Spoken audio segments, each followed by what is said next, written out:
Maui Nui is on a mission to help balance axis deer populations for the good of our environment, communities, and food systems on the island of Maui. They've shared over 126,000 pounds of nutrient-dense protein with the Maui community. Secure your spot now. Become a snack subscriber and join in helping to build more resilient food and ecosystems on Maui.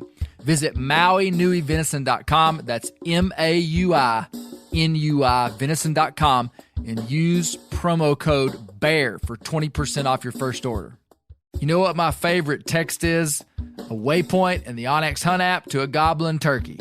The list on the onX Hunt app features for chasing turkeys is long, but knowing exact public and private boundaries and land ownership details will help you find more places to hunt, whether that's on public or private. I'll be toting the Hunt app through the spring woods in a few states this year, and I recommend you do the same if you want more turkeys on your table. Also, onX has a special offer for you. Use code BEARGREASE to receive 20% off your membership at onxmaps.com/hunt this spring. There's nothing like snook hook sets at dawn or catching a tarpon in the moonlight. Find your next fishing trip made easy on fishingbooker.com and experience the magic of the Sunshine State or any other destination on your fishing bucket list. Book a blue water adventure in search of sailfish or go snapper fishing with the kids.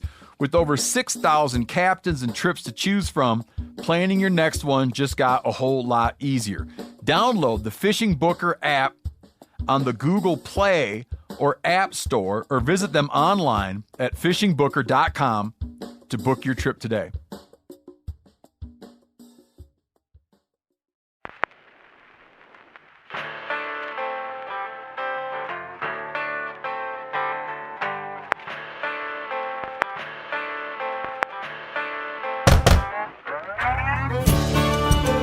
My name is Clay Newcomb, and this is a production of the Bear Grease podcast called the Bear Grease Render, where we render down, dive deeper, and look behind the scenes of the actual Bear Grease podcast. Presented by FHF Gear, American-made, purpose-built hunting and fishing gear that's designed to be as rugged as the places we explore. We've got some big news at Meat Eater. We're going on another live tour from April 23rd through May the 5th. Me and Steve Ranella and the team are going to be all over the country. We're going to be in Mesa, Arizona, San Diego, California, Anaheim, California, Sacramento, California, Salt Lake City, Utah, Boise, Idaho, Missoula, Spokane, Portland, Tacoma. I know we need to come to the South. It's going to happen one day, folks. But right now, our live tour tickets are on sale. I'll be there. Steve will be there. A bunch of the team will be there. It's going to be a lot of fun. Get your tickets today at themeateater.com/events. Themeateater.com/events. Live tour tickets. We're hitting the American West.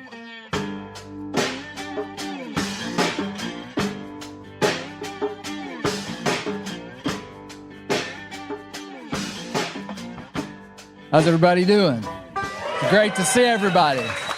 Hey, thank you guys so much for coming out today. This is a big deal. Big deal for me, big deal for everybody that loves Arkansas Bears.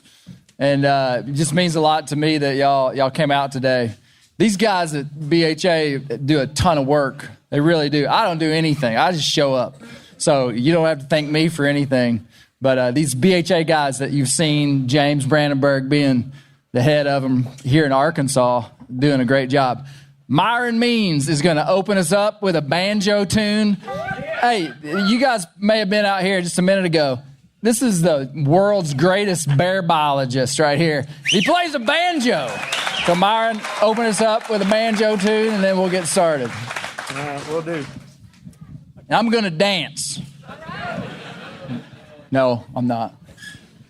I don't know which one will train wreck work. This is called Cripple Creek. And usually this is about the first banjo song most banjo players learn. And it goes kind of like this. Y'all help me out. Help me keep rhythm. Come on.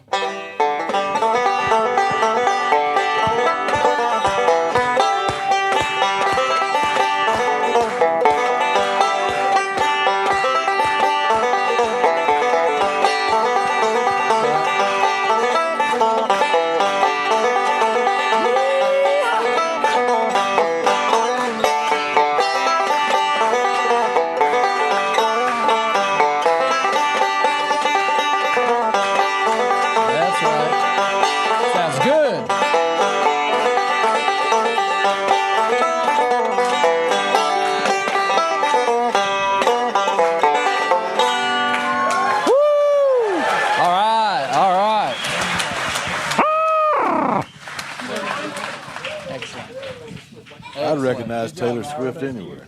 That was excellent.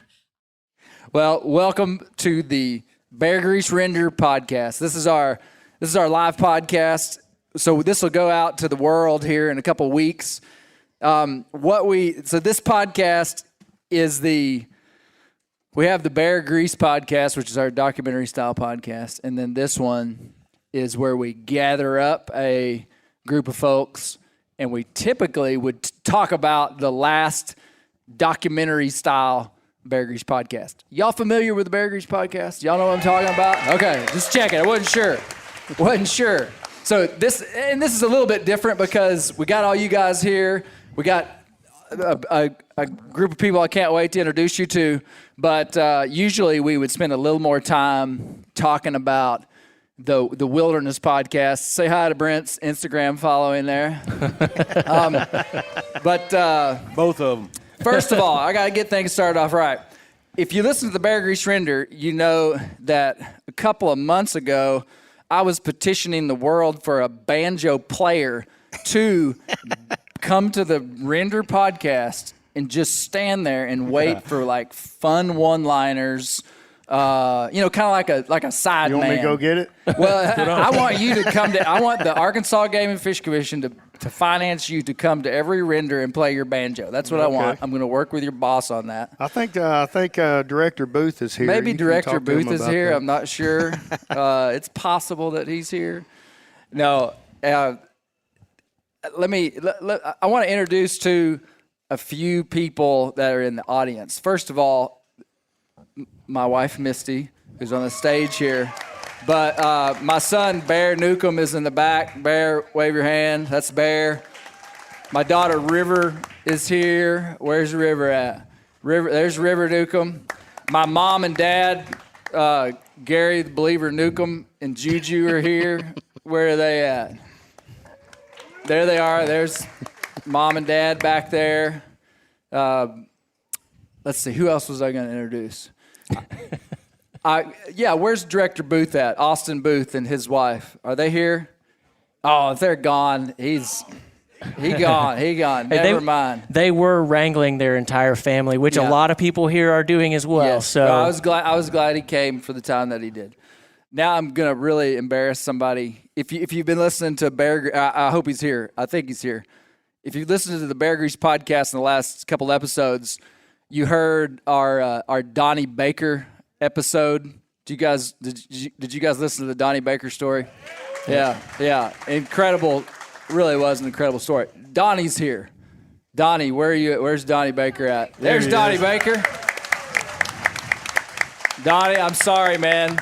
Misty was like, you should tell him that you're going to do that. And I was like, nah. But that's Donnie Baker, man. Everybody, I've traveled quite a bit since that podcast, and that's all people want to talk to me about is that story. So it's good to have Donnie here. Good to see you, man. Yeah. And you guys have met. I hope you went by the Bear Hunting Magazine booth back here. Colby Moorhead, owner of Bear Hunting Magazine. Is Colby in here? Colby Moorhead. He may still be at his booth, but I don't work with Bear Hunting Magazine anymore. I mean, I owned and operated the business, and Colby was working for me, and he now owns it and runs it and doing a great job, and they do a lot helping to put all this on too. So I wanted to introduce Colby, but he's not here. Neither is Director Booth. Where are these people at? Who knows? Let me introduce you to my guests. On the far right here, this is Bernie Behringer. Came all the way from Minnesota. Bernie, back years and years ago, when I wasn't even in the outdoor industry. This is the embarrassing story I'm going to tell about you. I applied to be the editor of Bear Hunting Magazine, which I laughed at literally when I had the thought in about 2010 maybe. When I was the editor. Well, you weren't yet. Hold on. That's the punchline of the joke. All right. Okay. I wasn't even in the outdoor industry, and I saw that Bear Hunting Magazine needed an editor. I was completely unqualified, and I applied to be the editor. And Jeff Folsom called me and interviewed me on the phone. And I gave him both barrels full about what I would do if I was the editor. And was basically compensating for having no experience with just passion. And he also interviewed another guy named Bernie Behringer. Bernie got the job. That's his name. Bernie got the job, and then as things went on, I ended up owning the magazine, and then Bernie worked for me. He demoted me into a columnist from the editor when he bought it. Yeah. No, Bernie is truly a macro scale bear hunting expert. Hunted all over the country. Is an outfitter in Minnesota, and just a knowledgeable bear guy. He wanted to come down today. I wanted to have Bernie on the podcast, so thanks for coming. Brent Reeves, everybody knows Brent Reeves. This Country Life podcast. Were you last year at this time you were doing this, right? Yep. You just started. No, it was actually fixing to come out April 21st. Okay, so last year at this time we couldn't even talk about it. his podcast hadn't even started. And man, Brent, y'all know Jerry Clower. We did a series on Jerry Clower. Jerry Clower became famous when he was 57 years old. Jerry Clower was a fertilizer salesman. Brent is kind of like that in a way. He Fertilized? He's still an undercover agent, I'm pretty sure. But no, just Brent does a phenomenal job at what he does. There's very few people that are as good at their craft as what Brent does with his podcast.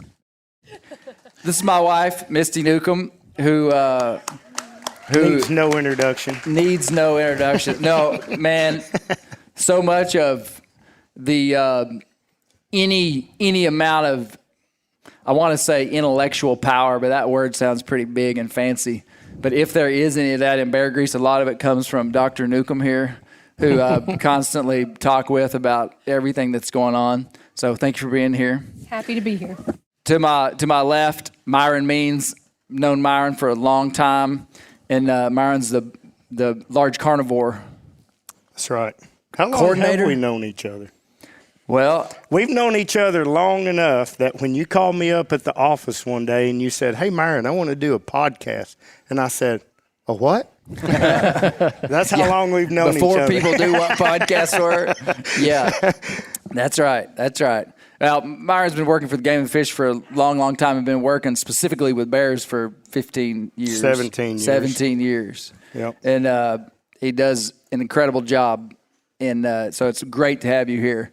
We may overlap a little bit with some of the things he talked about earlier, but we're going to talk a lot about Arkansas Bears.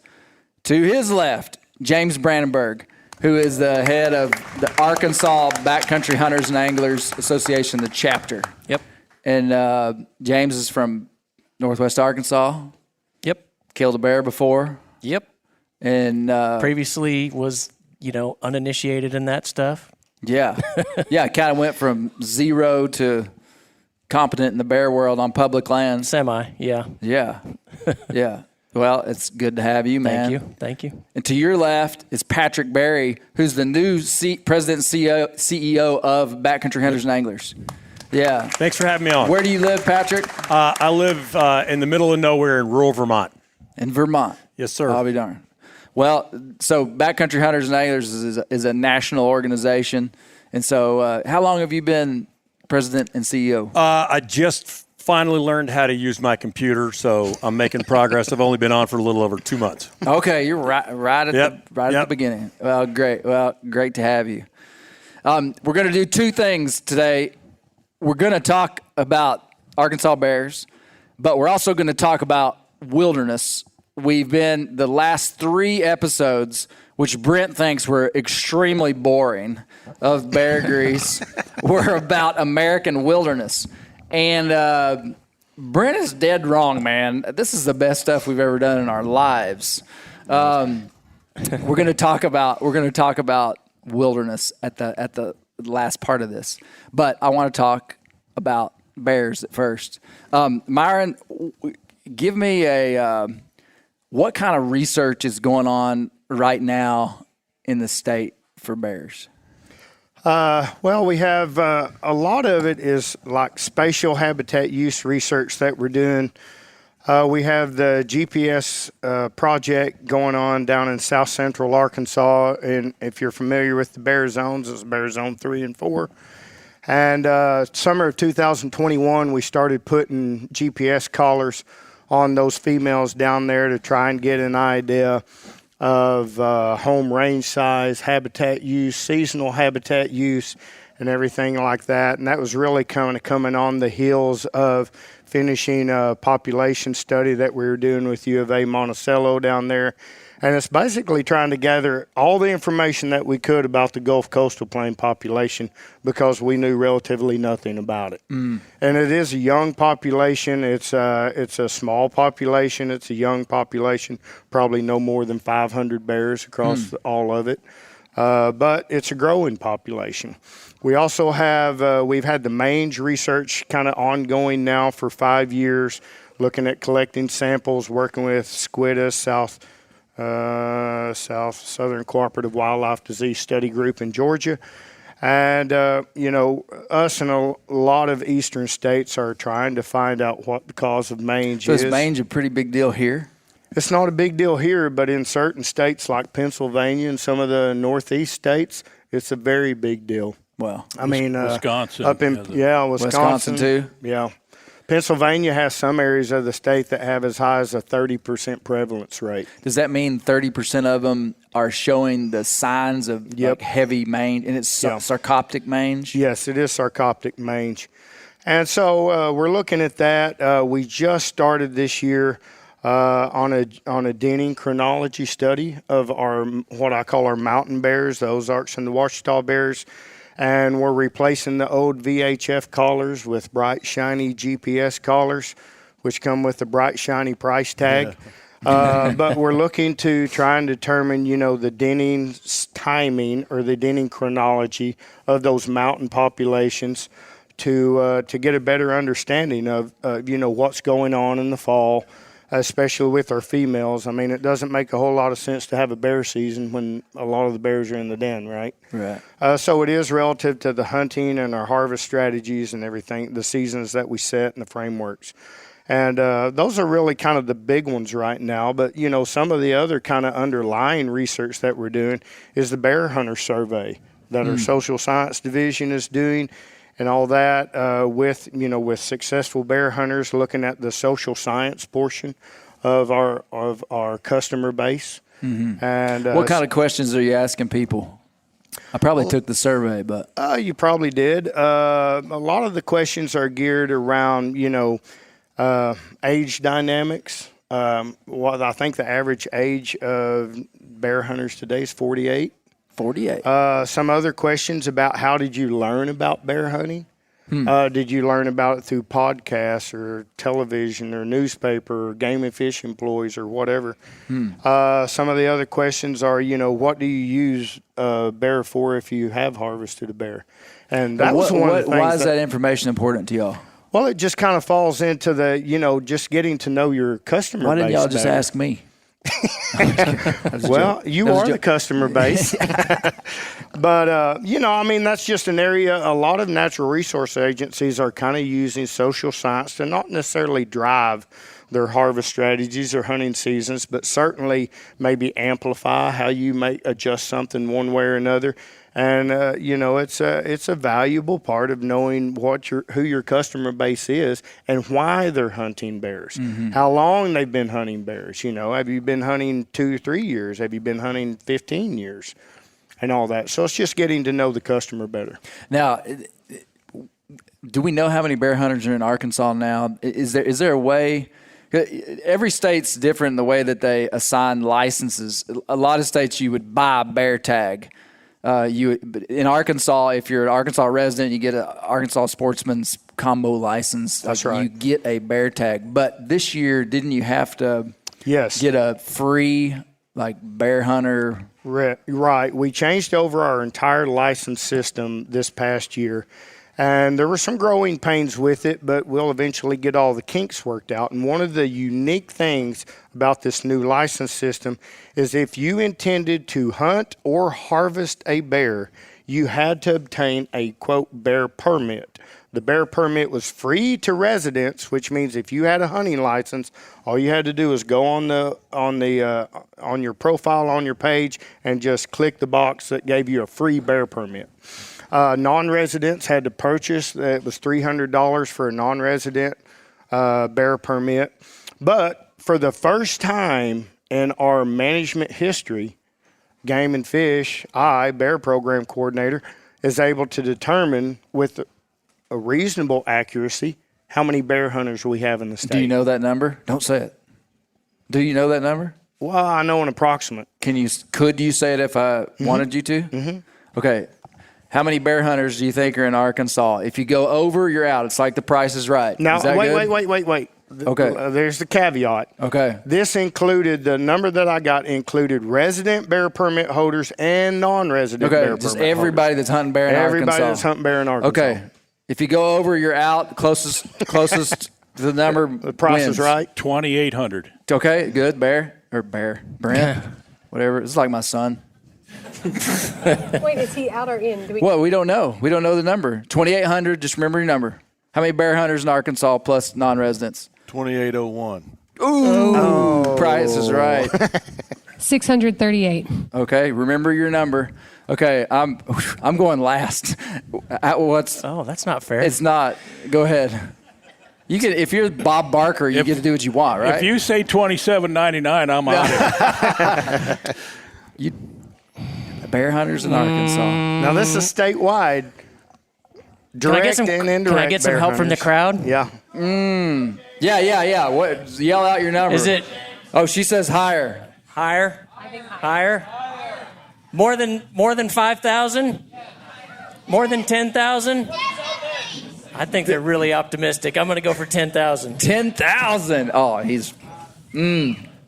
Patrick. Now, my question though from Myron is. Oh, you don't get a question. Come on, man. Well, I got a question now too. All right. I'll go with that. Like, if this was, Phone a friend. I'm going to assume. Okay, we'll give you one question.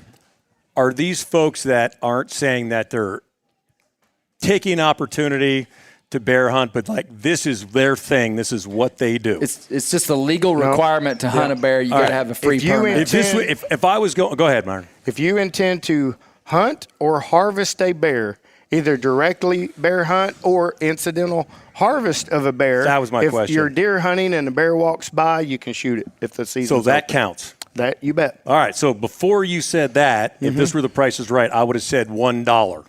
That would have been a good move, maybe. Yeah, Right? Maybe. But since you're going last, I can't do that anyway.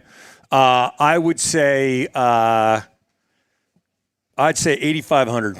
8,500. That's a fair guess. These BHA guys are optimistic down here. Yeah, but Yeah. the opportunistic part is the part. Yeah, that's a tricky one. That's a tricky one. What was yours, 28? I can't remember, but I think I might.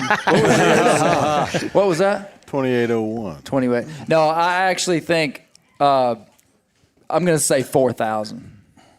What is the number? Over 25,000. Whoa! Oh my goodness! Wow. I Okay. should have listened to the crowd, though. Yeah. Oh, that. They knew. Okay. That's wow. is incredible. 25,000 people bought bear Over permits. 25,000. Wow. That's surprising to me, man. Yeah. wouldn't have thought Yeah. How many?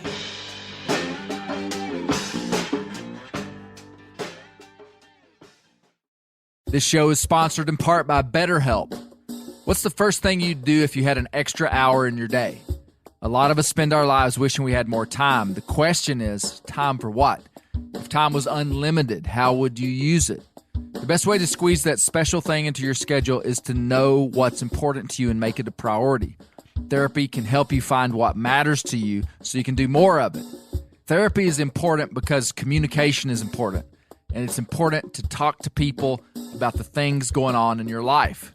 If you're thinking about starting therapy, give BetterHelp a try. It's entirely online, designed to be convenient, flexible, and suited to your schedule.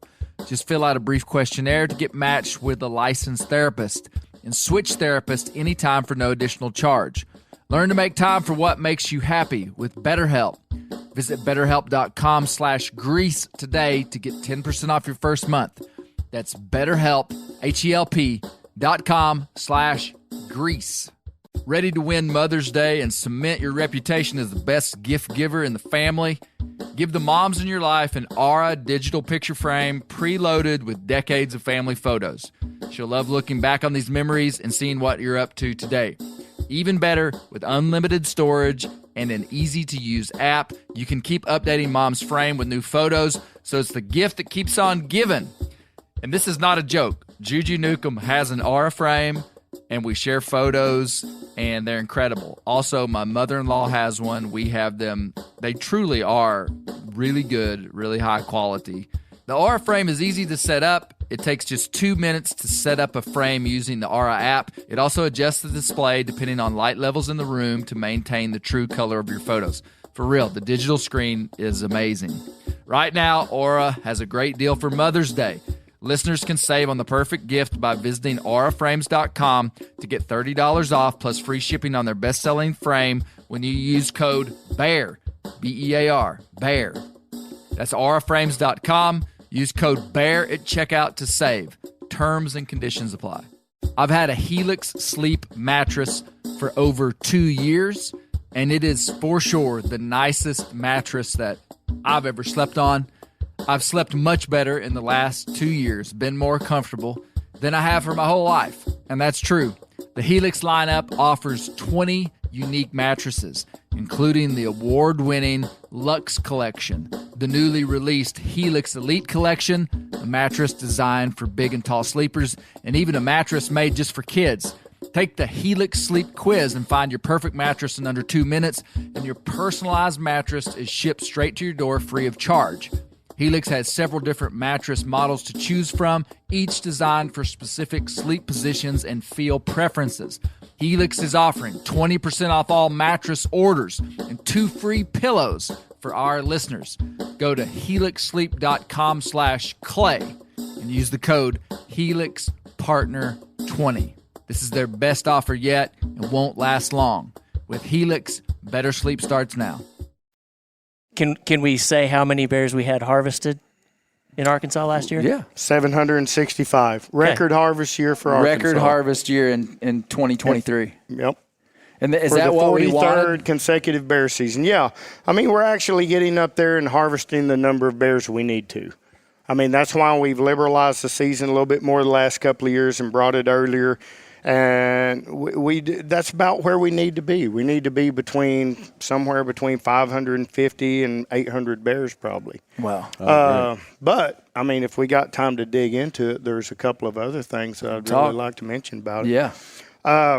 In the bear world, bear management, sustainable harvest rates often falls on the female component of a population. Mm-hmm. You can only harvest so many females in a population, and those practices be sustainable. Well, with bears, the magic number is around 46% of the female component of a harvest. You start harvesting over 46% in a given year, and if that is sustained long term, it's not sustainable. Mm-hmm. In the Does bear that make world. sense, son? It does, Dad. Okay. So if the harvest is over 46% sow, the long-term trajectory of your population is going to be decreasing. That's correct. 46% sow. Okay. Yeah, and that's just kind of the rule of thumb. Arkansas, it may be a couple of percent here and there otherwise, but just across the board, because the reproductive rates are pretty general across the board with bears and everything else. So with this past year, even though knowing we were going to harvest more bears and get up there where we want, our female harvest rate was 48% this year. Okay. And in the past, when we've had earlier openers, you and I have talked about years and years ago, that we saw the same thing. So we expected that as an agency. We expected to have elevated harvest rates of females. And not to be one to run around and say Chicken Little, the sky's falling, but, something 48, 49, 50% female harvest rates isn't really sustainable, not only in Arkansas's bear population, but any bear population. Mm-hmm. You understand, son? I do that. And so, part of having a season the earlier opener and all that stuff, it does come with some downsides to liberalizing those seasons. And one of the downsides, we knew we were going to have elevated female harvest rates.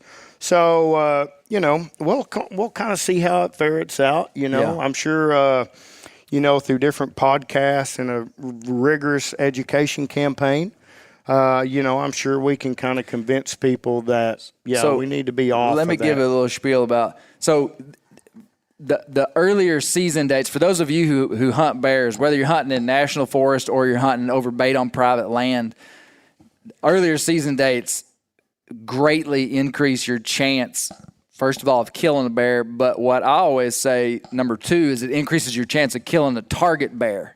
I mean, if you've baited bears at all, you know that in early September, I mean, you've got your big males coming in during the daylight doing stuff that just makes you think you're going to have that bear's going to be standing there on opening day. The closer you get to October, every single day, particularly the big bears start to fall off the baits. And a lot of times, if we have the later season date, means it's just more difficult to harvest a bear. So the Game and Fish has done us the hunter, at least in the inside of the hunter opportunity side of management, they've done us a big solid by moving the season back to the third Saturday in September, excuse me. Well, it's actually calculated the fourth Saturday back up 10 days. Fourth Saturday back up 10 days. Okay, so any given year that could be from like the 13th through the 20th, basically. Mm-hmm. The difference between a 13th opener and a 20th opener is miles incredible. Apart. It's hard to understand, but it's miles. So here's what the charge that I want to give people that are hunting bears in the state is that if we can self-regulate not shooting sows, we win, because that overall sow harvest number goes down and we can keep our earlier season date. And so the impetus really falls on the hunters to self-regulate and try to avoid shooting juveniles and females and target these older age class males or just males in general. And if we can do that, Myra and I were doing the math earlier, the difference between 48% and 43% is probably less than 50 animals. So that's the way I'm talking to Myron about it. It's like, hey, and he's thinking about it too, if we could have people by their own choice not shoot 50 sows in the state, we get to keep our season opener. But if we keep bumping up towards that 50% sow harvest, they're going to have no choice to protect the resource to bump the season way back, which makes it way harder. And so anyway, man, I've been preaching this for so long, and it's hard not to shoot a sow, and there's nothing wrong. I mean, we realize sows are going to be harvested, and that's a component of the management. Absolutely. But if you're setting if you've got 6 bears coming to your bait, you know what these bears are. I mean, you might have to eat a tag one year because maybe your males, for whatever, have peeled off, and there's that one big female that's been coming in, and that's what we're asking people to do. It's like, hey, do your best to not shoot a sow. And obviously we can't shoot sows with cubs, which you want to talk about that? I mean, I can. It's it's one of the big deal about Game and Fish. I mean, a lot of people think we just willy-nilly throw regulations out there, and when you start talking about harvesting females or harvesting sows with cubs, present or something like that. I mean, really, that kind of boils down to an ethics rule. Mm-hmm. It's really not enforceable. And it kind of falls more on the ethics side of something rather than it does, an enforceable legal side of something. Right. And, I mean, Game and Fish, I can speak for our director and our directorate and all of our commission. We just, we're not in the business to regulate ethics. However, I can tell you that, something would have to happen if we had 2 or 3 or 4 years of, female harvest rates in the upper 50s. Just one of the things that's an easy identifier is if you have a sow with cubs coming to a bait site. And even though those cubs have been with her all year and the likelihood of them going ahead and surviving is probably pretty good at that point. But still, I mean, I tell people all the time, the reason why those cubs go into that den cycle again with the mother when they're, quote, a year old in a month or two from archery season, that's just kind of the way Mother Nature designed it. And there's no doubt there's an added measure of knowledge and everything else that comes with that. So, if it boils down to, hey, don't harvest a sow with cubs. If that makes a 1 or 2 or 3% difference overall statewide, that's the thing. It can help. If you knowingly have a sow, it's like Clay said, there's nothing wrong with harvesting sows. It's going to happen. And it's fair game. But just can't keep it in the back of your mind that, unless the public makes that change, Game and Fish, charged with protecting the resource, will have to do something different at some point in the future. Yeah. Whether that means institute regulations like not allowing a sow with cubs to be harvested, or bumping the season back another week, to try and ensure more males are harvested. It's just, that's the charge of the resource. Yeah. I think people can get behind that. Oh, yeah. I think so. Hey, what's a little change of subject here, but let's talk about eating bear for a second. Can we do that? Yeah. Can we go from harvesting bear to eating bear? Bernie, what's your favorite way to cook a bear?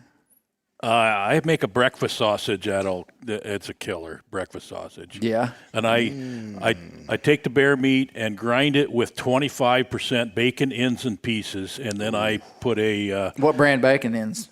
You don't get that Bar S stuff, do you? I don't care. I don't know what I'm talking about.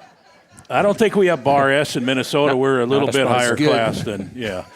Ooh. Whoa. Yeah. Easy, so, and then Michigan. Yeah, right. They'll throw me out of here, man. Yeah, I like Arkansas. It's pretty country here. Yeah. So 25% bacon ends and pieces, and then a seasoning that's it's a Cabela's German breakfast sausage seasoning, and it's like, I don't know if you're familiar with Johnsonville sausages, breakfast sausage. Mm-hmm. It's at least that good, or maybe better. And hey, let me ask you a question. So in the deer hunting world, elk hunting, any kind of ungulate, usually the big males are not going to taste as good as female. Like a big buck's not going to taste as good as a doe. Have you found that a big old male bear would taste different than a young bear? Not really. The difference that you will notice in bears is what they've been eating. And if you take really good care of the meat when you first get it cooled off quickly, that's the difference. I've shot 500-pound bears and 105-pound bears, and there's not much difference. That's what I was. I hadn't talked to him about that. That's been my experience, which is not intuitive. Mine too. I mean, man, you kill a 500-pound bear, it's going to be. In my what I've seen, the meat is just as good as if you'd killed a young one. You wouldn't think that. It wouldn't be the same way with hogs. Wouldn't be the same way with elk or deer. But Brent, what's your favorite way to cook a bear? Chili. Chili? Bear chili. Yeah, my little girl Bailey would rather eat bear chili than ice cream. Well, that maybe not ice cream, but bear flavored ice cream. But that bear chili, that's a big thing. Bear chili? Yep. Anything special? Just. Yeah, Townsend chili seasoning in it. Where's them folks at? Where's my man with the Townsend spice? They're around. Big cowboy. What's your favorite way to eat bear, Misty? Stuff. Misty loves cooking bear. I do love cooking bear, and my favorite way to cook bear is any way that you cook it, and it can be ready in about 30 minutes. And so, and that's she gets actually really hungry easy. That's kind of hard to do. Gets hangry. And if we've got a family, we've got 4 kids that have been raised on bear meat, and for us, it really, we both have always worked, and so it has to. I can give about 30 minutes a day to getting dinner on the table, and that's kind of hard with wild game. So we've figured out a couple ways to do it. One is carnitas in a slow cooker. And that's about, so Clay and Bear and River, when they harvest their bears, they have to cube a whole bunch of it for me. And they're very good at doing that. And so I love to cook it, put it in a slow cooker, and have it ready when I get home. If it's a special day, like a Saturday or a Sunday, and I've got more than 30 minutes, we love bear meatloaf. We love bear meatloaf is good. You put onions, peppers, jalapenos, all that good stuff in a food processor, so it's really, really fine. Mix it all together really well. And hey, tell them about the research you were doing about the nutrient content of bear meat. Well, of meat, of wild game. Just wild. Okay. Yeah, It wasn't just bear. It wasn't just bear. Yeah. I've just been researching wild game because, there's a lot of people out there who are, there's some anti-meat people in this world. And it's really an uneducated stance to take because we pretty much all of the world's B12, which you've got to have energy and to have, to be healthy, comes from meat. And so we really need to eat meat. And there's no amount, you can get some of the vitamins that you need from vegetables that meat provides, but you would have to eat so many of those vegetables to get it. And not all of it is immediately available. And so one of the things you hear a lot about meat is that it's bad for your heart, that, it's got it'll result in heart disease. And that's only, they've done these lipid analysis on wild game. And it turns out that God made our bodies to consume wild game. And there is an exactly perfect ratio inside of wild game and grass-fed meat for your body that it actually does not result in heart disease, and it does actually help you manage There we go. all of the cardiovascular disease, arthritis, all of those things. Yeah, I mean, I'm preaching to the choir, but these are things I think that need to be on our tongues and just we have an understanding of it. I mean, the wild game is the most incredible meat on planet Earth, but from every angle, from the environmental angle to the sustainable angle to human health angle to the social angle, incredible. Okay, we're gonna go around. We'll make it quick. To me, there's the big five for bear meat: burgers, spaghetti, taco meat, meatloaf, and what am I missing? Ice cream. Ice cream. The big five. Ranch Shoot. bean nachos is what Clay makes. Chili. You've missed chili. I missed what now? Chili. Chili. Yeah. Big five. Man, bear meat. Yeah, bear meat's incredible. Myra, what's your favorite way to cook it? Bear tips over rice. Really? No doubt about it. Really? How do you do it? Usually just separate out a nice big mussel chunk, put it in a crock pot, a couple of cans of cream and mushroom soup, let it cook for 6-7 hours, put it over rice. That sounds good. Plenty of pepper, a little bit of salt. What time is dinner? Yeah. What about you, James? I like it any way I've had it. Every single way I've had it. I Really? couldn't tell you a favorite. I love it all. Right. Patrick, have you eaten much bear? Oh, yeah. So for a couple of years, every fall, we would have the Patrick Killed It Game Feast. Oh, wow. Yep. It was awesome because I live in a community, even if they don't hunt, like they're all about wild game. And so, in the fall, I'd have, a bunch of, ducks and geese and grouse and woodcock where I live. We had a fall turkey season, plenty of deer meat to go around. But one of my buddies would always get a bear every year, and I am such a lazy cook. I would give out the wild game to all my friends that would come to the Patrick Killed It Game Feast so that I didn't have to worry about cooking that. Mm-hmm. My only rule for everybody was like, any wild game is, I try to grill everything. As soon as you overcook it in general, you're done.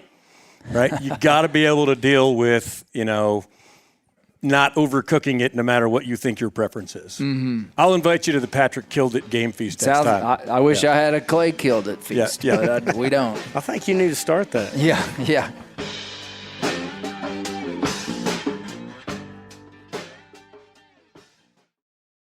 Ready to win Mother's Day and cement your reputation as the best gift giver in the family?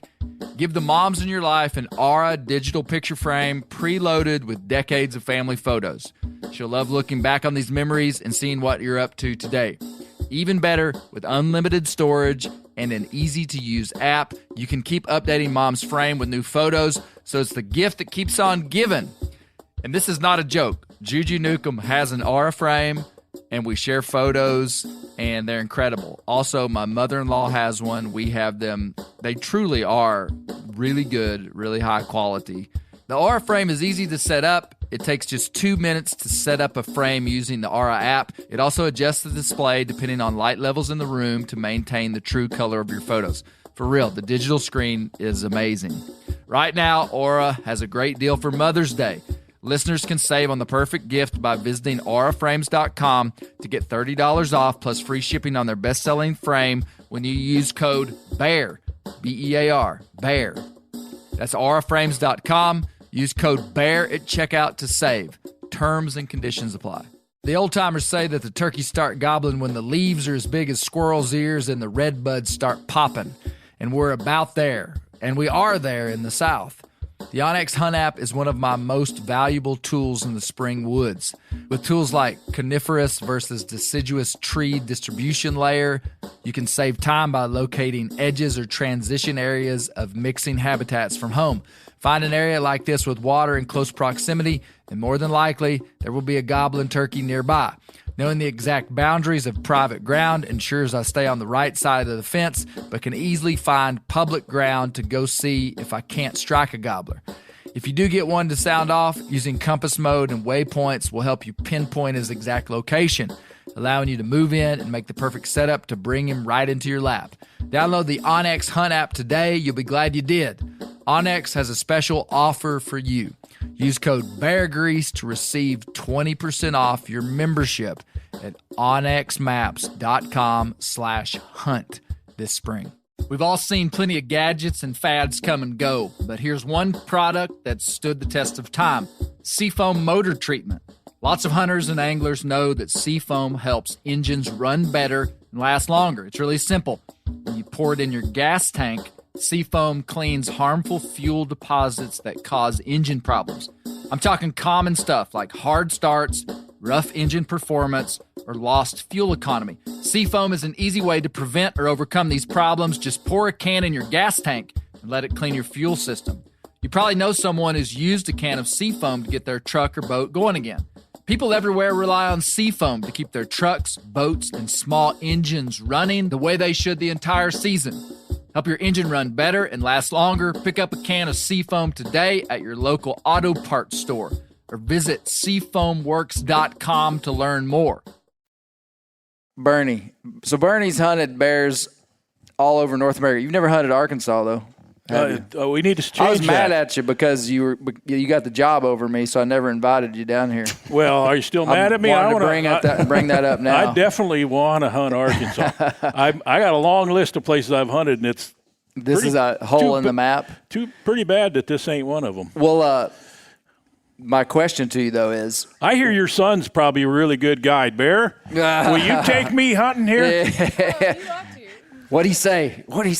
Oh, he gives a thumbs up. All right. You're going to have to find a new spot. Bernie's not sitting in my spot. No, I'm teasing, Bernie. Take me where you took Colby. Yeah. Where's your favorite place to bear hunt? Man. Bernie's hunted probably all the Canadian provinces, just about. Except for a couple of eastern ones. Yeah. Wow.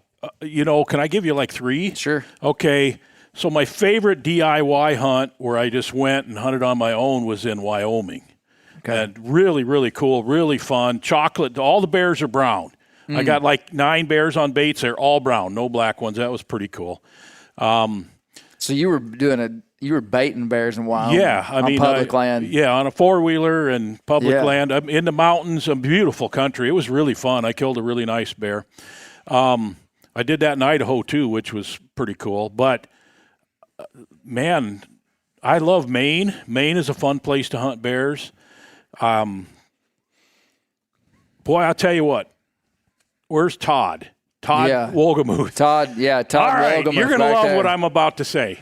Yeah. If you said you can only hunt one place for the rest of your life, it would be a spring bear hunt in the Baldy Mountain. Yeah. There you go. Manitoba. Yeah. The Duck Mountains, Baldy Mountain Outfitters, he's here. I've killed some nice bears with him. But the Duck Mountains of Manitoba, they got it all. They got big bears. They got lots of bears. They got color phase. They got it all. Yeah.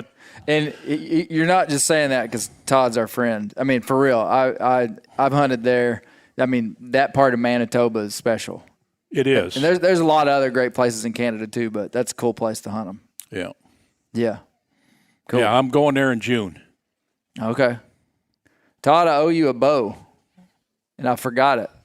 Bear forgot it. I told Todd I was going to give him the bow. I don't know if you guys saw it, but on the Meat Eater episode, the bow that I used in Alaska. On the wakeboard. The boogie board bear.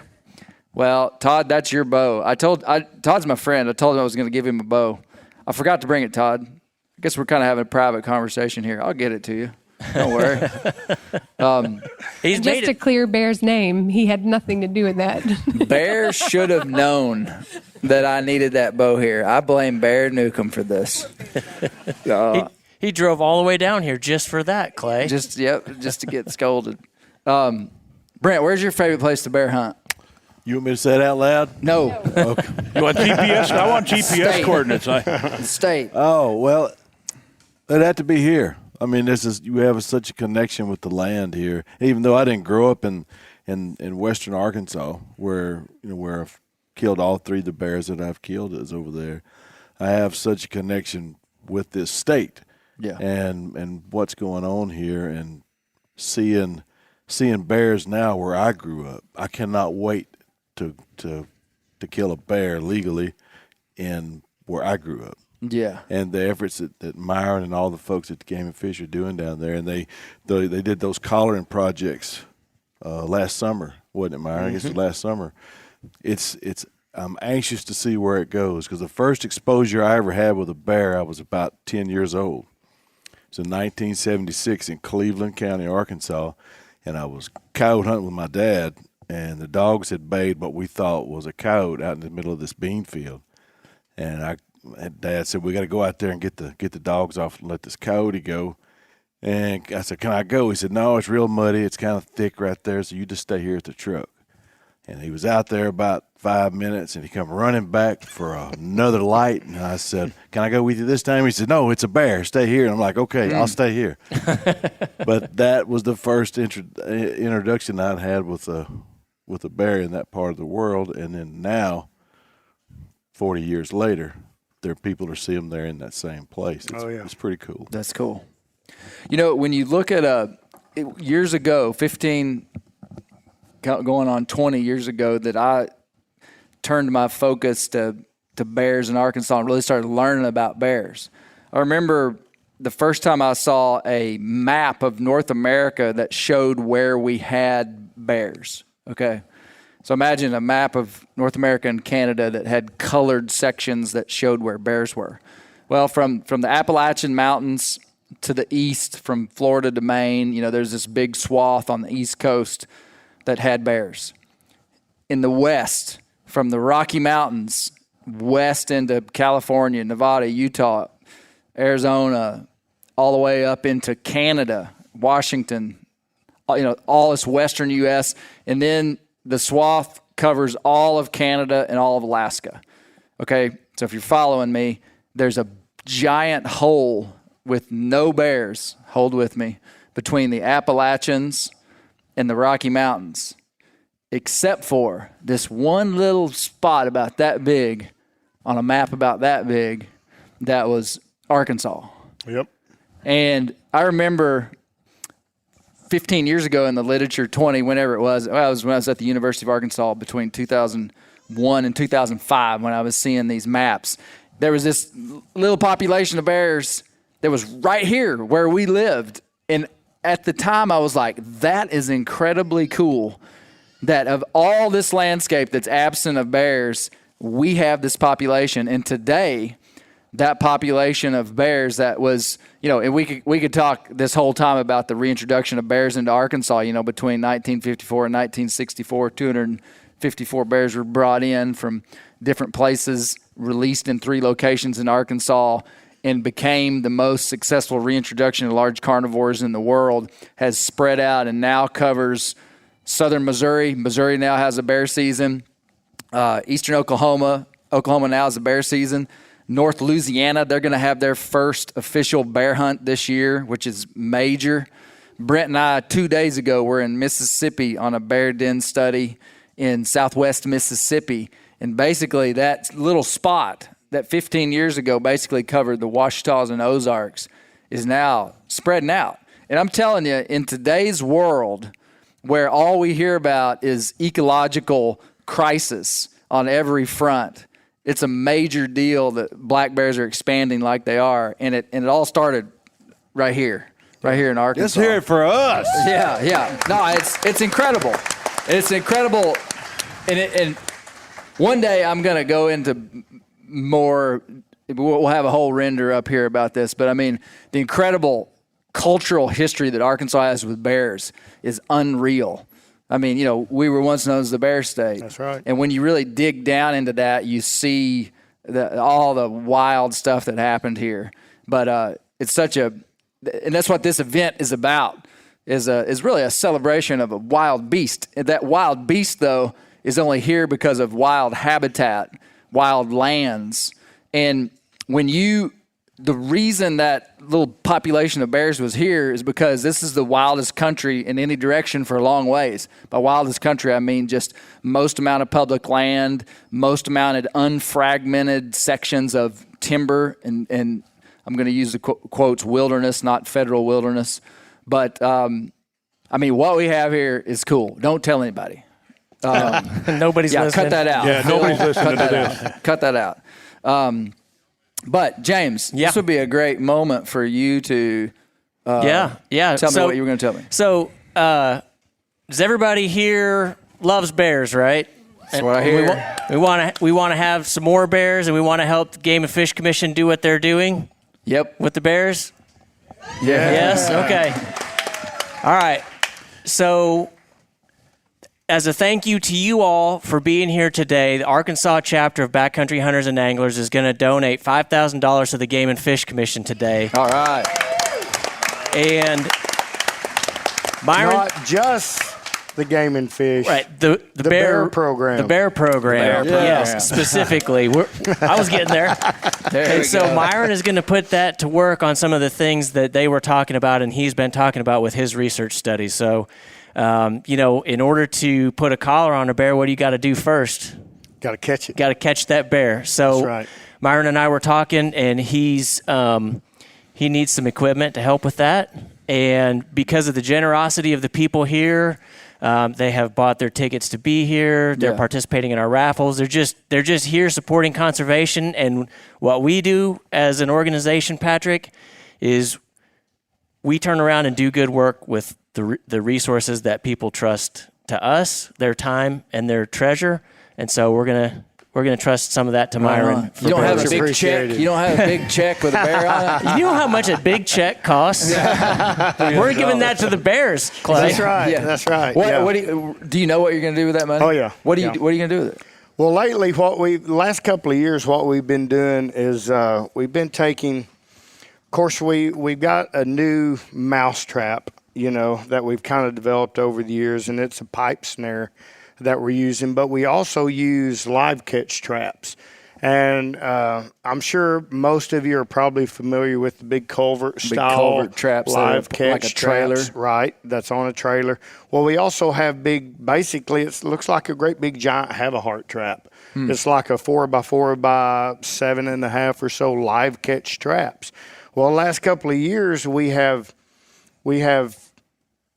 developed a way to put some of the hog-eye cameras or some of the live feed cameras and put a release solenoid on them to where we can close the gate on those traps on target animals. And you say, well, why is that such a big deal? Well, when you put the trap in a place where there's a female, but all you can catch are males, you don't really care about catching males. Mm-hmm. You don't want to catch a female and a yearling in a trap. You want to catch the whole family. And really, it's allowed us to do that. I mean, I've caught whole family groups in the trap. So you're watching. I'm watching.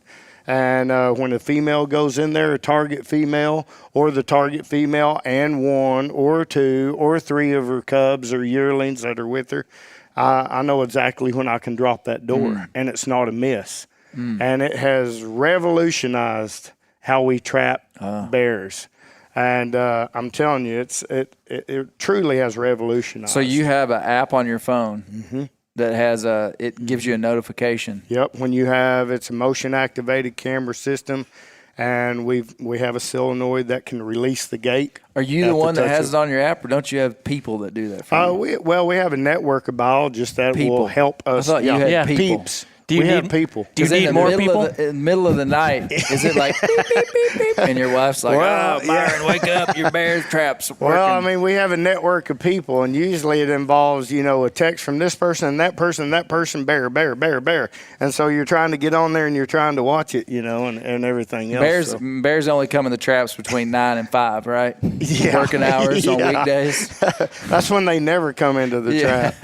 But, I mean, stuff like that. But, that technology comes at a price. I mean, one of those camera systems is about $2,500. Okay. And even though, we have money and we use it, hey, anytime we can, get more money for stuff like that, it's great. Well, and this is greatly appreciated. And this is a chance for people to directly influence conservation work right here in Arkansas by supporting things like this, coming out with their families. And, we're appreciative that they have chosen to spend time with us, and we want to take that and invest that in the things that we love in our wild places. Mm-hmm. That's great.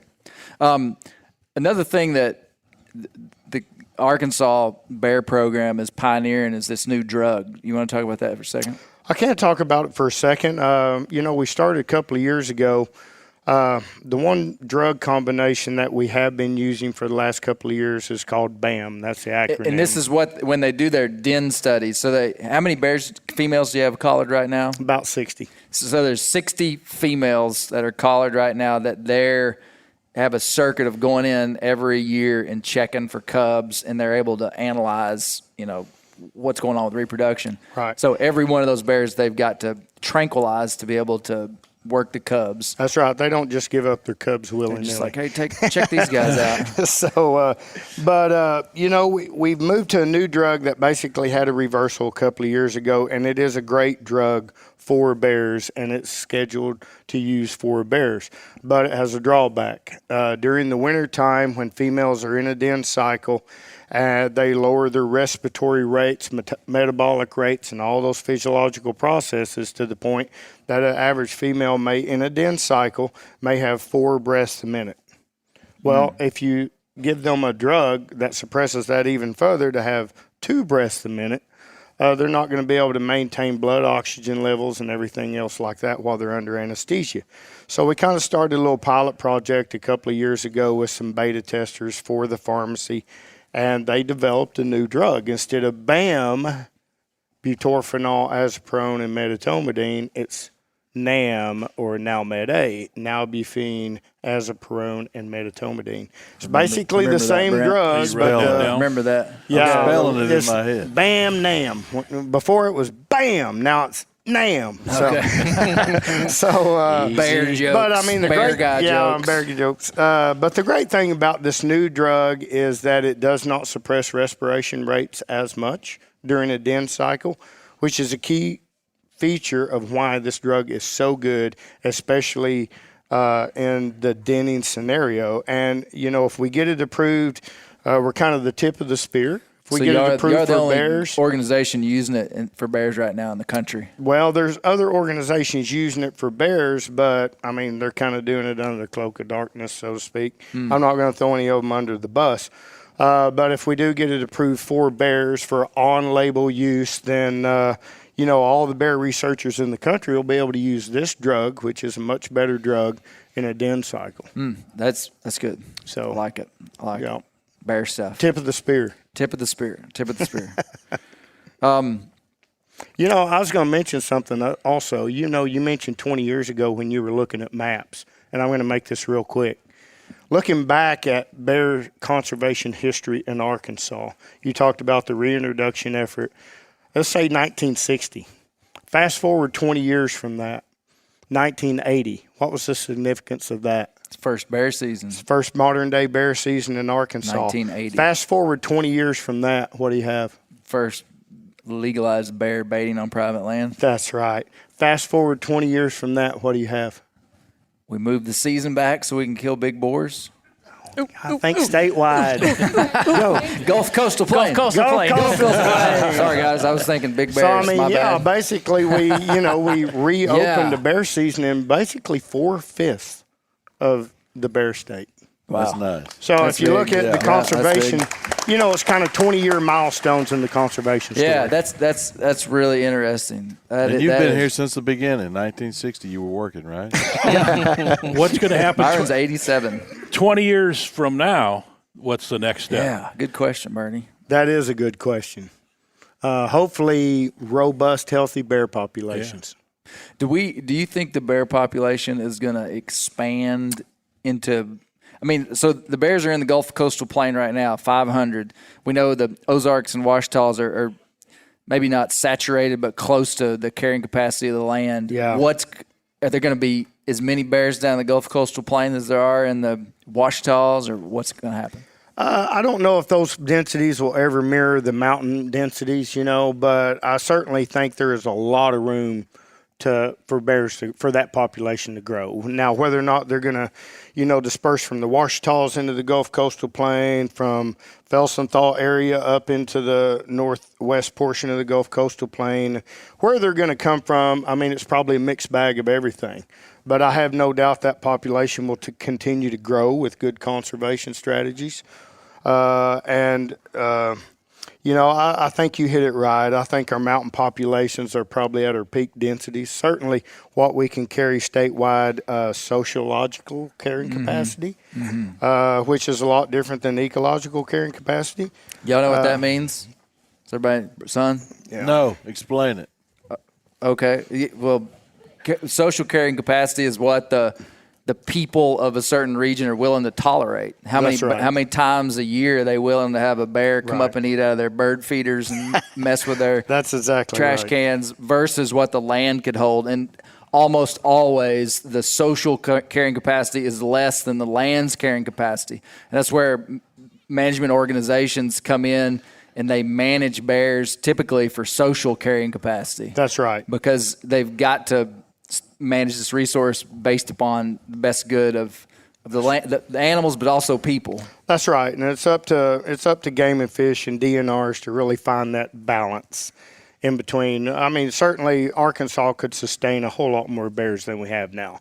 But when Mother Nature doesn't provide and all those bears go to bird feeders and dog food and cat food on someone's porch, that's when the public doesn't really become so excited about having bears everywhere. And so, that's been the charge of Game and Fish for the 60-year conservation story, is to find that balance. Yeah. Interesting. So interesting.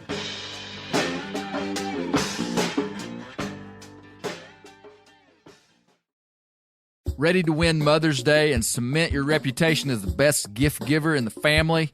Give the moms in your life an Aura digital picture frame preloaded with decades of family photos. She'll love looking back on these memories and seeing what you're up to today. Even better, with unlimited storage and an easy-to-use app, you can keep updating mom's frame with new photos, so it's the gift that keeps on giving. And this is not a joke. Juju Newcomb has an Aura frame, and we share photos, and they're incredible. Also, my mother-in-law has one. We have them. They truly are really good, really high quality. The Aura frame is easy to set up. It takes just 2 minutes to set up a frame using the Aura app. It also adjusts the display depending on light levels in the room to maintain the true color of your photos. For real, the digital screen is amazing. Right now, Aura has a great deal for Mother's Day. Listeners can save on the perfect gift by visiting auraframes.com to get $30 off plus free shipping on their best-selling frame when you use code BEAR, B-E-A-R, BEAR. That's auraframes.com. Use code BEAR at checkout to save. Terms and conditions apply. The old-timers say that the turkeys start gobbling when the leaves are as big as squirrels' ears and the red buds start popping. And we're about there. And we are there in the South. The Onyx Hunt app is one of my most valuable tools in the spring woods. With tools like coniferous versus deciduous tree distribution layer, you can save time by locating edges or transition areas of mixing habitats from home. Find an area like this with water in close proximity, and more than likely, there will be a gobbling turkey nearby. Knowing the exact boundaries of private ground ensures I stay on the right side of the fence, but can easily find public ground to go see if I can't strike a gobbler. If you do get one to sound off, using compass mode and waypoints will help you pinpoint his exact location. allowing you to move in and make the perfect setup to bring him right into your lap. Download the onX Hunt app today. You'll be glad you did. onX has a special offer for you. Use code BEARGREASE to receive 20% off your membership at onxmaps.com/hunt this spring. We've all seen plenty of gadgets and fads come and go, but here's one product that stood the test of time: Seafoam motor treatment. Lots of hunters and anglers know that Seafoam helps engines run better and last longer. It's really simple. When you pour it in your gas tank, Seafoam cleans harmful fuel deposits that cause engine problems. I'm talking common stuff like hard starts, rough engine performance, or lost fuel economy. Seafoam is an easy way to prevent or overcome these problems. Just pour a can in your gas tank and let it clean your fuel system.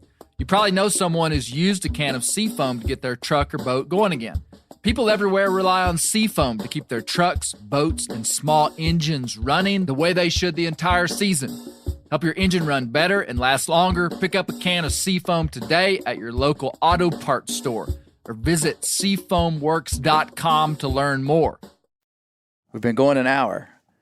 For the integrity of this institution of Bear Grease, we have to talk about wilderness. We always do this. If you listen to the renter, you know this, right? We like talk about something for a while, and then we stop, and then we talk about what we've been talking about. Maybe I'm the only person in the world that's interested in wilderness. That's not true. That's is not it? true. No, we There's a lot did of a people. three-part series. I kind of joke that it was boring. It was my buddy Steve Ranella told me that, which kind of stuck me hard. Steve said it was boring. More or less. Wasn't he the featured guest? He was on it. Yeah, I was like, well, it's your fault. No, we did a 3-part series on American wilderness, and if you listen to it, you're going to be up to speed. If you didn't, you have to catch up. But basically, man, in modern times, in the time we live in, wilderness is an incredible word, but it's an incredible concept that's going to become more and more important. And basically, we talked about how there's two things when you say the wilderness. There's the idea of wilderness, and then there's the reality of wilderness, which is actually federally regulated wilderness with a capital W, which is the most regulated land designation from our federal government. The idea of wilderness would be that you could have a feeling of wilderness anywhere. You could go down here to the creek across the highway here and be in a wooded setting and have a wilderness feeling, of being in a landscape that's dominated by natural systems without the marks of man on it, right? So that could happen anywhere. That could happen on national forests. That could happen on your private land. That could happen anywhere. Federally regulated wilderness is, there are 111 million acres of federal wilderness in America. Roughly 17% of America is federally regulated wilderness, which is a huge chunk of land. What did I say? Did I say 17%? Not 5%, not 17%. Where'd that come from? I don't know. 5%. Excuse me. Pardon me. 5% of America is federally regulated public land with a capital W. And in this last episode, we talked about two things. I talked with Steve Ranella about the personal impacts of being in wild places. Like, all of us have inherited this, really a cultural inheritance of a particular way that we view wild places. Like, if you went to anywhere in Asia or anywhere in Africa or even Europe and you set people down and you talk to them about wild spaces unaltered by man, a person would have a sensing, a way they would handle it, a way that they would intellectually think about it, the way that they would value it, that would be a product of them being in a culture.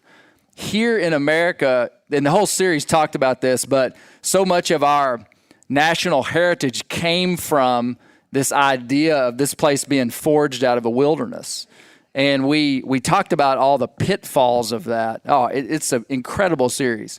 For real, boring as it may be to some people, Brent, but we dove into some really wild stuff.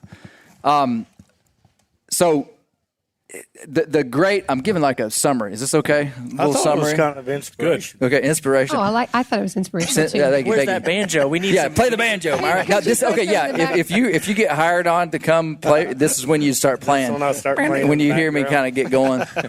No, so the early American wilderness prophets, all these guys, Muir, Thoreau, Emerson, all these guys, they believed that wilderness impacted the deep fiber of a man. Like Thoreau said that wild places were the nourishment, the intellectual nourishment of civilized men, which is an interesting thought. Like, think about for yourself. You guys are hunters, ladies are hunters.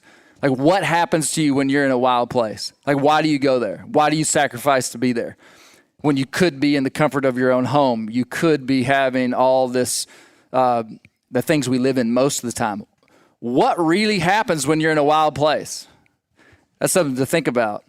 Thoreau believed that it impacted him far beyond. I'm not a fan of Thoreau necessarily, neither is Steve Ranella, if you heard our little spat about it. But we talked about that. I'm not necessarily interested in that as much. The second part that we talked about on this last episode was the criticisms of federal wilderness, which was interesting. There's an idea that federal wilderness is an elitist idea because federal wilderness can't drive a four-wheeler, can't drive a wheeled vehicle. It's ridiculous. You can't take a hang glider. I always thought it was a hand glider. It's not a hand glider. It's a hang glider. Can't take one of those in the wilderness. It says on the sign. Our government spent that much money on the signs to keep people a real with problem. Yeah, it's a big problem. I always thought that was funny, but it's the most restricted amount of land, and all you can do is walk in there or ride horses and mules. Essentially, I mean that's the only options. Yeah. And so some people would say that land is then only for the people who can physically go in there, which is true. And they would say, well, that's not making it accessible to everybody else, which we talked about that. We also talked about primarily the management strategies. I had a good friend of mine named Adam Keith, real sharp guy. I thought he gave a really compelling argument. He's a land manager, and he said, Clay, when I hear somebody say federal wilderness, he said, I think of unmanaged land. He said, I'm all for wilderness, wild places that are untouched by man, but those federal wildernesses that don't get fire, that don't get any kind of management at all, he's like, they're wastelands, like for flora and fauna. Both invasives are taking over these wildernesses, so there's this kind of irony that wildernesses often have a much more heavy invasive load than, and this isn't across the board, but in a lot of our eastern wildernesses, they have more invasive loads in the wilderness than places that are managed like national forests. Mm-hmm. So, James. Yeah, Clay. What'd you think? Well, that was a quick review. That was a quick review. Been better with banjo music in the back. You know, there's a couple of things that really stood out to me, and so when I look out here and see all these folks, and I wish that the people who are listening to this on their phones or whatever could see the cross section that we have out here, but I see a lot of people who like wild places, and for me, the thing that stood out was right at the end when Hal was talking about, trusting the federal government or not, and he made this point, and it was, in order for us to have those, if we want those places managed differently, we're going to have to ask the federal government to do that or trust them to do that or whatever. And so the thing that struck me, and I went back to Roderick Nash's book and I looked this up. So the first wilderness with a capital W bill was introduced in 1939. And it took until 1964 for that to finally get passed. Now, that's 25 years. There's a lot of people in this room who are not 25 years old yet. Mm-hmm. And what we, backcountry hunters and anglers, we try to inspire people to get involved in the outdoors and get involved in how we think about the outdoors and how we how we engage with the outdoors. And some of that, frankly, it's not fun, but it's asking the federal government to do stuff for us on our public lands. And so the takeaway for me, and then I'll quit talking, is if we want something done differently, we, the people here, have to do it. Mm-hmm. We have to ask for it. And we've been involved in things here in Arkansas where we asked for things to be done as our particular BHA chapter, and we were able to be successful with that. For people to think that their voice doesn't matter, I promise you it matters. It might take a lot of us, but it matters. So that's what I took away from it. I was standing up and saluting. If we got problems with it, then it's our problem. The system could work. Yes. If we did. Yeah. Yep. Yeah, that makes sense. That's my. Did you think the series was good? I loved it.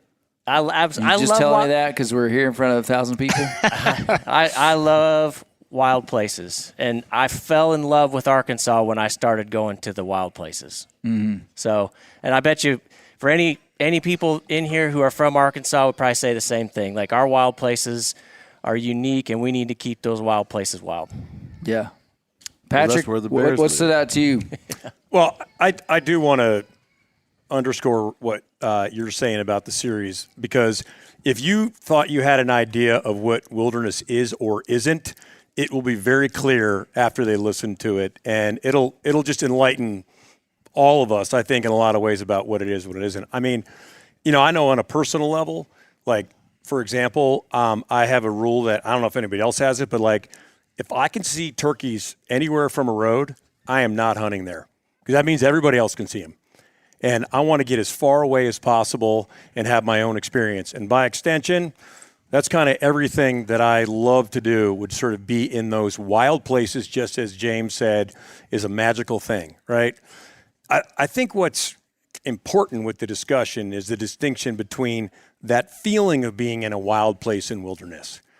Because you don't have to live next to a big W federally designated wilderness area, have that experience. There could be a town forest or a state wildlife management area or some other place where you're in the middle of it and you feel like you are a million miles away from civilization. And what was really well explained in that third episode to me was how we kind of missed the mark on the wilderness designation in parts of the country, especially in the Midwest, in the East, because the whole forests have changed. There aren't the same critters on the landscape, how they interact with one another. There aren't even the same things that grow on the landscape anymore. It's not just invasives, it's just how the trees and plants have changed over time. And to have this idea that we can just shut them off from everything and it'll go back to what it was like post-Ice Age is it's a fantasy. It would be like going into your cell phone store where they have the latest gadgets of like iPhones and Samsung whatevers and saying, I would like a rotary phone, right? That's a good analogy. Right, which it's, I don't even know if those things work anymore through modern phone lines, but it's just not relevant. Has one. I know, actually, I called him on it, right?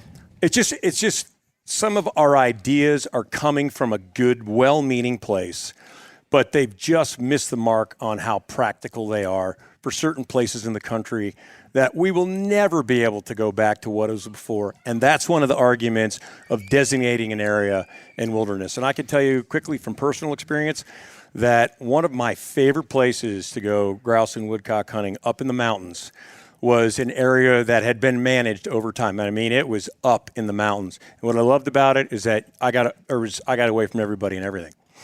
It has since been designated as a wilderness area, which would be fine if, like your third episode, they don't have management there anymore. No fire, and it's not the same place anymore. And I've gone back there years later, and it's done. Wow. There's no the limiting factor on the biodiversity or the number and type of critters that are still on the landscape. It's just not the same, and it never will be because we can't go back to where we were. So if you listen to the whole series, you would hear that I'm very pro wilderness. I mean, I think the wilderness designation, and I think we all are on here. We're just trying to be open about the criticisms to it. The whole series, I mean, the way America has handled wilderness has been monumental globally for how other countries have done it. We were the first place to have federally designated wilderness. I mean, so it's an ingenious plan, an ingenious idea that we're for, and I know Patrick is for too. But we're talking. Yeah. I don't want anybody to get the wrong idea that we're saying wilderness is bad. No, we're just saying the wilderness model has been don't touch it, and I hear what you said is such a great example. I don't know that I trust what I said on the last part of the podcast was I said, yeah, these wildernesses would do better if they had management, but I don't know that I trust the people opening the gate necessarily. Well, not the people, just, if you open up the ability for that to be changed. Will it go too far? Yeah. And that's the problem just with any institution is like, would it be better to just keep it as is and it be a sacrifice? Well, Clay, the thing is with that, if we don't get involved in it and ask for it, it might just get changed without our input. Yeah, so you got to have a voice in it. That's why I heard you saying this on a different podcast here recently. If we don't tell our story, somebody else is going to tell it the way they want to tell it. Yeah. And if we don't ask for management the way we'd like to see it, somebody else is going to ask for it, and it might be like, you can't even go in there. Not only can you not ride a bike in there, but you can't walk, So that's why we have to be involved. It doesn't take every single person here to be involved. It would be great if every person was involved, but it takes dedicated groups who do want that kind of stuff, conservation organizations like ours and other good ones that do that work, to be involved, and then people have to pay attention when it's time. And that's what we need. That's my stump speech. That's good. Yep. And just to add to that too. I mean, and I really appreciate you making the point that, look, we all care about wild places, right? And I know Aldo Leopold gets over quoted, but like this has really stuck with me. He said, "Wilderness is the raw artifact out of which mankind has hammered civilization." There's not a whole lot of raw artifact that's left in a lot of places in the country, and so it's incredibly appropriate to cherish wilderness and wild places and even wilderness designations where you still have that raw artifact or that opportunity where it can be what it once was. And so this is where pragmatic people have to have a conversation about where it's appropriate and where it's not. And that you can't just plunk down some management prescription, which could be zero management, because it sounds like the right thing to do, and you love the concept of it, even though, that's probably not the best place for it, even if it's very appropriate over here in these states or this region of the country. And what Adam's point, it was so well taken, is you can't manage these big, giant wilderness areas. I mean, there's wilderness areas that are millions of acres in the West compared to some of these smaller wildernesses that we have in the East. They're just not managed the same. Misty, what did you think? I thought it was really good and very, very exciting. I couldn't disagree with Steve Ranella more. No, I thought it was a very interesting, and I think it's important to just realize kind of what James was saying. It takes 25 years to make change happen and to sustain change. And it's really important to me when you think about wilderness, and what I kept thinking as I was listening to that podcast was how important it is to get our kids out in the wild places. You can't outsource your values. You can't just assume that they're going to get this, that they're going to appreciate the wilderness areas just because you do. You have to get them out there, and you have to talk to them about the value of this so that 25 years from now, they can fight the battles that need to be fought when maybe we're too old to. Mm-hmm. Yeah. We probably won't be too old to in 25 years. Hope not. Hope not. No, there's never been, the revolution in the world that came with social media, which expanded the networks of people to be able to communicate at an exponential level that has never happened before in human history. Like this, what we're doing right now is like this total experiment with people being able to connect and communicate the way that they do. And there's never been, I believe this with all my heart, there's never been a more powerful time for sportsmen and women, conservation-minded people to stand up and tell the narrative of our culture, the way we do things, and that's what I hear a lot of these guys saying, whether that's being involved politically in different ways, or just even inside of your own groups, just of influence in your life, just being telling our story. It's powerful, and I mean that's what I try to do on Bear Grease, is just like tell our story, interpret our way of thinking to the world, and golly, man, time is such a deceptive thing, because like we wake up and we're born and we come into consciousness and become adults, and we think this is just the way it's always been.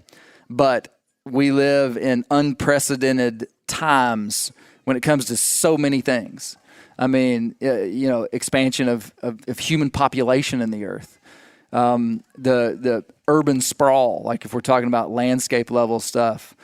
And holy cow, is our wild places. Wild places will be the most scarce resource on the earth. I mean, in a way it already is. But, I mean, and the way the system works right now is such a unique thing in the world. But the hunters are the ones who have a lot of say right now in wild lands and how they're managed. That's the way it's been, and we can't take that for granted. And anyway, I'm just kind of amazed the more I learn about how unique this American hunting culture that we all grew up in, that just seems like it's normal. It's not normal. This is not normal. This is wild. We can't take it for granted. That's why I'm so passionate about knowledge and history. Like you have no right to have an opinion about how something's gonna turn out if you don't know history of what happened before. I mean, you don't really have an intelligent position to have a really strong opinion. I mean, that's why the stories that I like to learn, and most of the stuff we do on Bear Grease, I'm learning. I mean, it's a process of learning, but we're talking about history. We're learning about wild landscapes and animals, but we're also dealing a lot with the social aspects of life. I mean, which are equally as important. Like if you want to be in control of wild lands, you also got to know how to deal with people, And is that true? Absolutely. I mean, Myron knows. Myron will tell you that probably the biggest part of your job is dealing with people, not bears. Yeah, it's not wildlife management, it's people management. Yeah. And I mean, so as a and I like to use this word. I don't know if it's politically correct or not, but I mean, I think the hunters in America are a people group. Let's go. Do it. Let's go. A people. I mean, we're like a people group. We're like a tribe. And hunting doesn't totally define us. Like I'm not totally defined by hunting. I mean, it's a part of my life that's visible. There are other things that define me much more than this, but at a pretty high level, as a hunter, that's my identity, something that I grab onto. Not the most important thing. My most important thing would be my faith in my family, which I put action behind making that be true. But down there a ways on external kind of earthly stuff, being a hunter is it's like it is part of my identity. And every generation, I mean, we're being swamped by the world really trying to squeeze us out of this culture. And what I'm trying to do, what so many of us in this room are trying to do, what we're trying to do at Meat Eater, I feel like, is we're trying to carve out a cultural space. I like to say we're asking America for a cultural tenure. Like a tenure means that you're granted this place in the culture that never goes away. For the American backwoodsman, the hunter, to be able to hunt, to be able to have some jurisdiction over wild lands, to be able to go and harvest wild game for our families, to be able to take our children into wild places. And man, that means the world to me. And I want my sons and daughters have already had that opportunity and will continue, but their kids and their kids' kids, what's going to happen 20 years from now, 40 years from now, 60 years from now.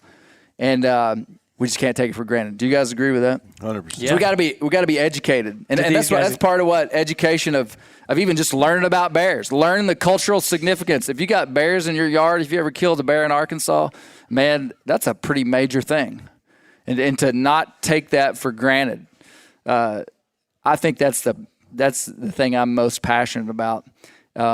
Is just I'm grateful for what we have. Yeah. In so many ways. And so what we do here at Black Bear Bonanza, celebrate the black bears. You know, I've heard you say the icon of North American wilderness. Yep, that's right. And, you know, we're thankful to have all of y'all here to celebrate it with us, all of y'all out here in the crowd to celebrate with us, Patrick here. This is incredibly meaningful, not just for us personally, but it's meaningful for conservation to see all of you all come here and support it and bring. We've got a little guy asleep here in the front row. You know, we've got the little ones down here. We have people in wheelchairs who, you know, made an extra effort to get here. We have men and women. It's amazing to see all this and see y'all's commitment to helping us celebrate bears, celebrate wild places, and I think, what did you say on the podcast or somebody said it, that wilderness made Americans. Right. And so that's what we're celebrating. Yeah, man. It's fantastic. That's great. Well, thank you guys so much. Hey, we're gonna close. Really well said, man. Andrew, come on up. All right, we're gonna close out the Bear Grease Render. This is my buddy Andrew Wills. He's gonna sing a song that he wrote. I had a little bit to do with it. Andrew's also known as Hawk and Horse. Yeah. Oh, there we go. He came all the way from Nashville, Tennessee. You guys, Andrew's been on the podcast before, and he sent me this song the other day, and I was like, dude, you got to come to Arkansas and sing it. So I guess never sang publicly before. Is that right? Not for this big. Yeah, this is Hawk and Horse. All right, buddy.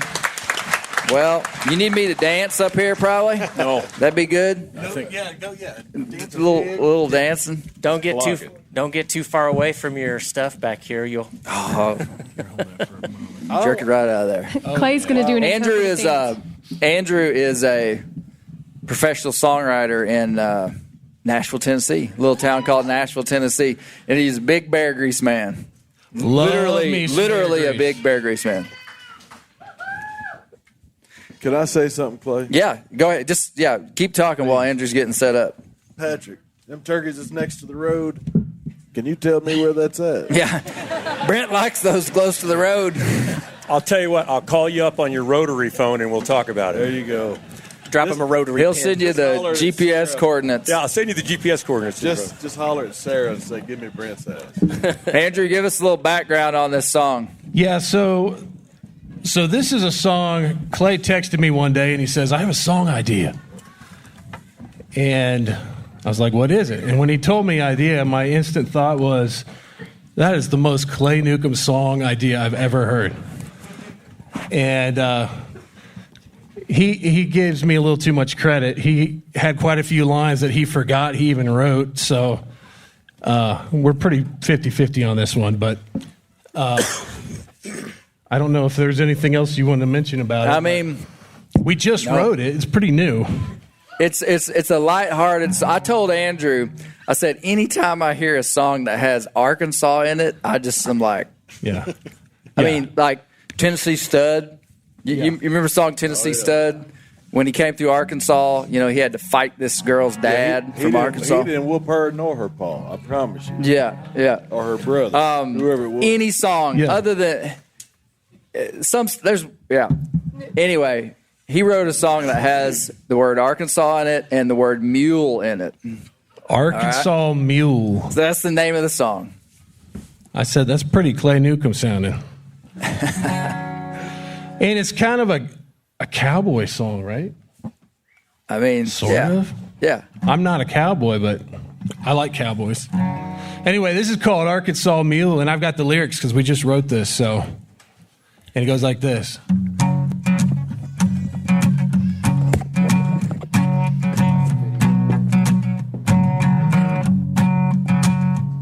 They said he killed a man in West Fork. He had no choice but to run. They'd hang him in the gallows before the setting of the evening sun. He was an innocent man, but he got framed out of the truth. So he threw his saddlebag on the back of that Arkansas buckskin mule. All right. She was tall and strong, lean and long, sturdy as an iron tool. There ain't a horse alive that would draw his eye from that Arkansas buckskin mule. That's right. We could have had you playing banjo on this. In the heat of an Ozark night, they forded the River White.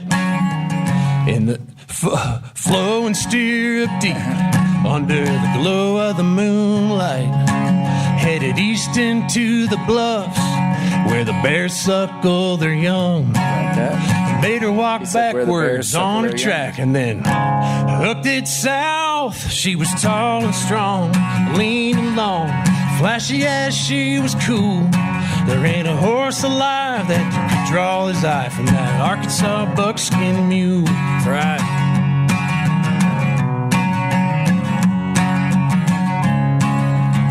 This would be a great place for a banjo Andrew. solo. Sounds good. Sounds good. Y'all like this song?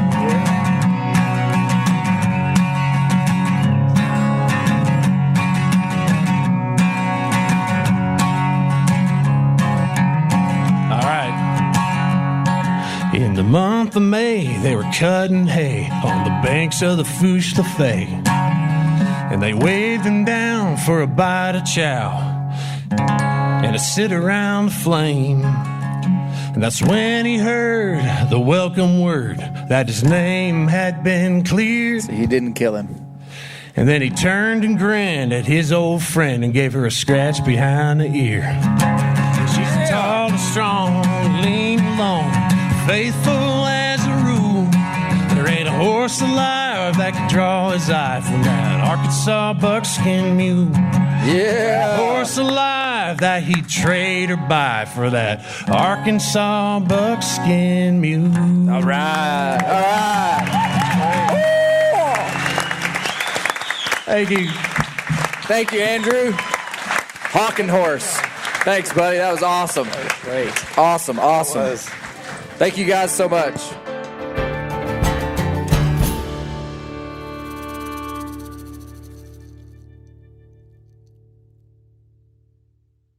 Maui Nui is on a mission to help balance axis deer populations for the good of our environment, communities, and food systems on the island of Maui.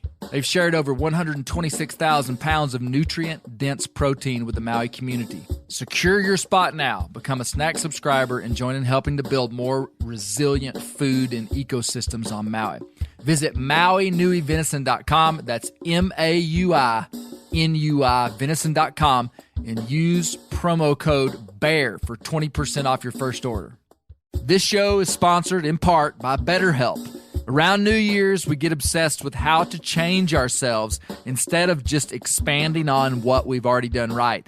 Maybe you finally organized one part of your space and you want to tackle another. Or maybe you're taking your supplements every morning and now you actually want to eat breakfast. In the last year, I've been more diligent about going to the gym on a regimented schedule, and it's made a lot of difference in my life. Therapy helps you find your strengths so that you can ditch the extreme resolutions and make changes that really stick. Therapy is helpful for learning positive coping skills and how to set boundaries. It empowers you to be the best version of yourself. It isn't just for those who've experienced major trauma. If you're thinking about starting therapy, give BetterHelp a try. It's entirely online, designed to be convenient, flexible, and suited to your schedule. Just fill out a brief questionnaire to get matched with a licensed therapist and switch therapists at any time for no additional charge. Celebrate the progress you've already made. Visit BetterHelp.com/Grease today to get 10% off your first month. That's BetterHelp.com/Grease.